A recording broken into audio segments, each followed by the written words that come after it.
আমরা এই আনিনি ভিউ পয়েন্টে এসে পৌঁছালাম। এই জায়গাটা আনিনি যে ভিলেজ স্পট সেটা থেকে অনেকটা উঁচুতে।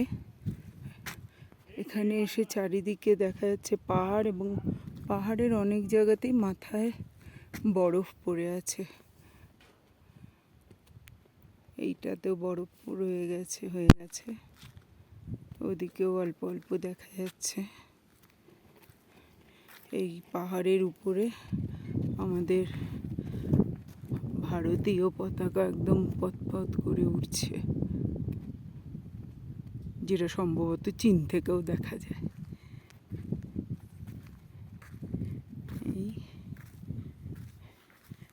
এইখানে এই দিকের পাহাড়ের মাথাতেও বরফ, মনে হচ্ছে যেন পাউডার ছড়িয়ে দিয়েছে।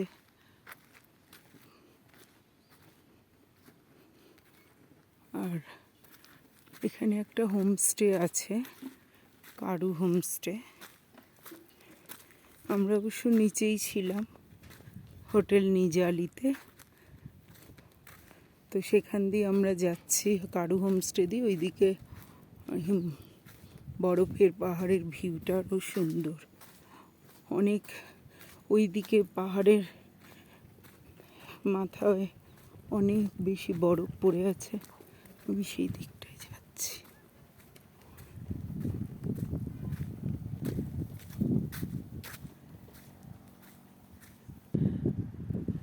নিচে আনিনি দেখা যাচ্ছে, আনিনি টাউন ঠিক বলা যায় না, এটাই একটা ভিলেজ মতোই বলা যায়। এরা বলছে এখানে মোটামুটি 5-6 হাজার লোকের বাস।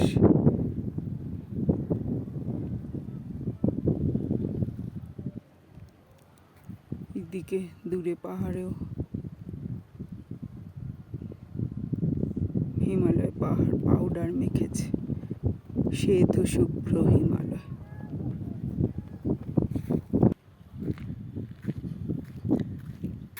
সমস্ত পাহাড়ের মাথায় বরফ।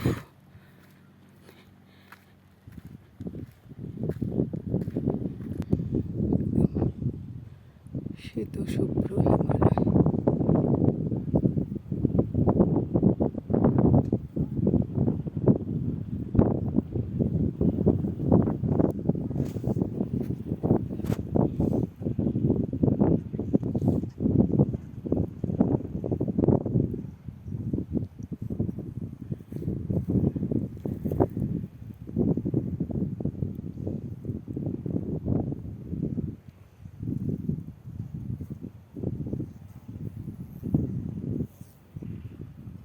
সমস্ত পাহাড়ের মাথায় বরফ পড়ে আছে।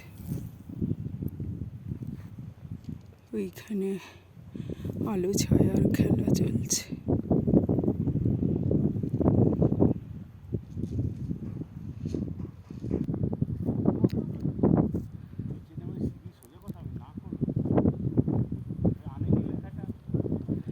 এই যে বরফের পাহাড়, শ্বেত শুভ্র হিমালয়ে দাঁড়িয়ে আছে আমাদের